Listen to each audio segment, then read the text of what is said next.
너무나 미국에 유리한 이 등식을 다른 국가들이 다 인정을 해줘야 되는데 그들도 역시 이 과정에서 그것을 용인하는 과정에서 얻는 게 있어야 되겠죠. 그죠? 모든 것은 다 거래라고 우리가 볼 수가 있습니다. 그래서 그렇다면 다른 나라들은 이렇게 등식을 만들어주면서 이걸 용인해주면서 무엇을 얻을까요? 미국이 이제 무제한 발권력을 이용해서 전쟁으로 무너졌던 서유럽의 전후 복구 비용을 지원하게 됩니다. 돈을 막 찍어낼 수 있으니까 미국은 이제 이 금값을 기반으로 해서 돈을 마구 찍어낼 수가 있어요. 그거를 우리만 쓰는 게 아니라 어디다가 유럽에다가 다 주겠다는 것이죠. 우방에다가. 그게 바로 마샬 플랜입니다. 마샬 플랜. 이 마샬 플랜은 그러니까 미국이 서유럽이죠. 서유럽의 전후 복구 비용을 사실상 무제한으로 공급하는 거예요. 당시에 공급한 그 돈이 당시 돈으로 120억 달러였습니다. 네. 어마어마한 돈을 유럽에다 지원을 해요. 그래서 유럽은 그러니까 2차 대전으로 완전히 폐허가 되었던 유럽은 이 마샬 플랜을 통해서 다시 회생하게 됩니다. 네. 그런데 중요한 것은 이 마샬 플랜의 혜택을 입은 국가들은 과연 어디일까요? 모두 다 현재 미국의 우방이 되는 것이죠. 거기에 배제된 것은 누구일까요? 바로 소련입니다. 소련을 포함한 동구권 국가들이죠. 그래서 이 마샬 플랜 때문에 극명하게 미국에 붙은 미국의 우방과 미국의 적대 국가가 갈라지게 돼요. 그게 바로 뭐죠? 바로 냉전 체제가 되는 것이죠. 네.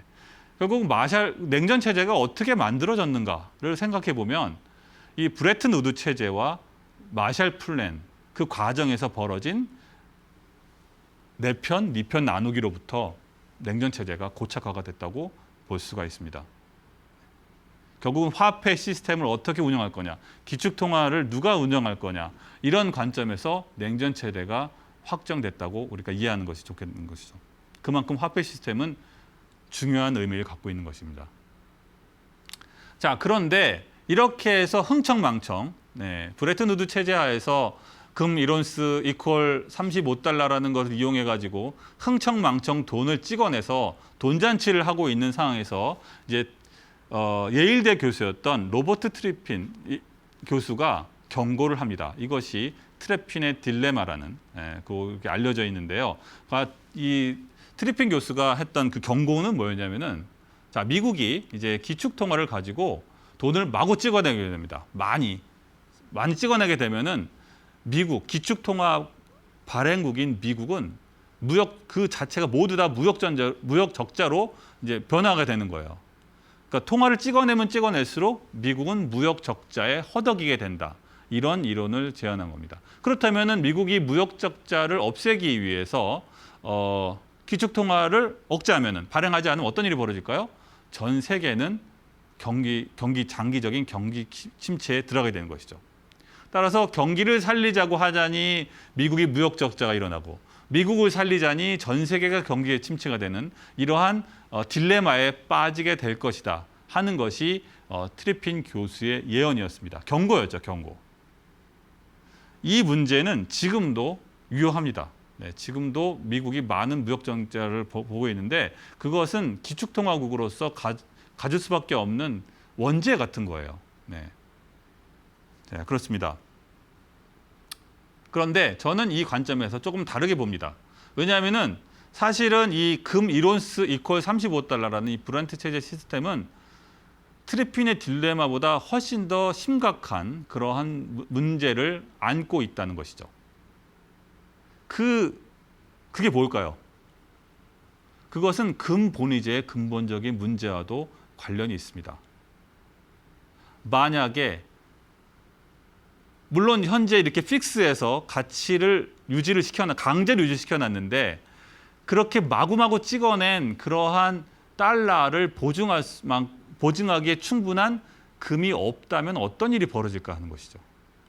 아무리 아무리 이 브레튼 우드 그 등식이 유지가 된다고 하더라도 어쨌든 이것은 금본위제입니다. 그죠? 그래서 돈을 흥청망청 풀면은 어쨌든 그거를 보증할 만한 그 돈을 갖고 은행에 가면은 연준에 가면은 연방준비위원회에 가면은 그 돈을 금으로 바꿔줄 수 있어야 돼요. 원칙적으로 대부분은 돈을 바꿔달라고 하지 않지만 원칙적으로는 종이돈을 가져가면 그 금을 줘야 됩니다. 그죠? 그런데 그 금이 부족하다면 어떡할 거예요? 그러기에는 그거를 다 주기에는 이미 돈을 너무 많이 풀었다는 것이죠. 이런 사태가 현실화, 공포로 다가오는 그 공포가 현실화가 되는 사건이 벌어집니다. 그게 바로 월남전이죠. 베트남 전쟁입니다. 트리핀의 딜레마를 1960년에 그 얘기를 했는데 이제 벌써 5년 전에 베트남에서 전쟁이 벌어지죠. 여러분이 잘 생각해야 되는 것은 베트남 전쟁은 공산주의와 사회주의죠. 사회주의와 자본주의 간의 전쟁이죠. 이것은 냉전의 관점에서 봐야 하는 것이죠. 이 전쟁이 무려 20년을 끌게 되는데 그 과정에서 어마어마한 전쟁 비용을 발행을 하게 됩니다. 결국은 이렇게 전쟁 비용을 구실로 해서 무차별 발권을 하게 되는데 그렇게 되니까 거기 이면에는 뭐예요? 야, 이렇게 다른 나라들이 볼 때, 미국을 제외한 다른 나라들이 볼 때는 저렇게 돈을 많이 풀어대는데 과연 그 돈을, 그 달러를 보증할 만한 금을 과연 FRB가, 미국 연방준비위원회가 FRB가 과연 갖고 있을까? 그러한 빅 퀘스천 마크를 갖게 되는 것이죠. 문제는 그러한 의문을 갖고 있는 나라들이 미국에 우호적이지 않을 수 있었다는 거예요. 그래서 그 나라들이 의구심을 품고 미국에다가 금을 달라고 요구하는 그런 일들이 벌어집니다. 미국을 압박하는 것이죠. 너 정말 미국의 다른 나라들이 미국에게 너 정말 그만큼 금 갖고 있어? 그러면은 금 내놔. 난 불안해. 니네 이런 식으로 계속 흥청망청 돈을 뿌릴 거면은 나는 불안해서 안 되겠어. 우리가 갖고 있는 만큼 내가 달러 줄 테니까 금을 내놔. 이런 뱅크런 사태가 벌어지게 되는 것이죠. 네.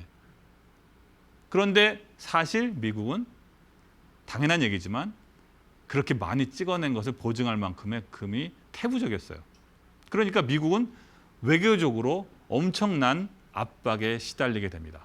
과연 미국은 이걸 어떻게 풀었을까요? 미국은 이 상황을 어떻게 이겨낼 수 있었을까요?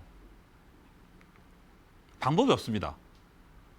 당시 대통령이었던 닉슨이 충격적인 발표를 하게 되는데 금태환 중단, 즉 우리 금 못 준다 이렇게 아예 공식적으로 발표해 봅니다. 그래서 이 상황이 얼마나 충격적이냐면은 지금도 역시 닉슨 쇼크라고 불리게 되는데 그냥 우리 돈 배째라가 되는 것이죠. 사실 우리 돈 없어. 금이 없어. 돈이 없어가 아니라 금 없어가 됩니다. 그리고 니네 이제 요구해도 우리 금 안 바꿔줄 거야 되는 것이죠. 그러니까 대략 브레튼 우드 체제부터 대략 30년? 네. 30년 동안 미국이 사실상 사기를 친 거죠. 금이 그만큼 존재하지 않는데 돈을 막 찍어낸 거예요. 그게 가능했던 이유는 우방국들이 같이 그 돈 가지고 돈잔치를 했기 때문이에요. 그런데 외교적 상황이 이제 나빠지고 그리고 미국의 독주를 원하지 않는 그러한 우방국 그리고 냉전 체제 반대쪽 국가들이 미국을 압박하게 된 것이죠. 견디다 못한 미국은 금태환 중단을 선언하게 되고 세계는 충격에 빠지게 됩니다.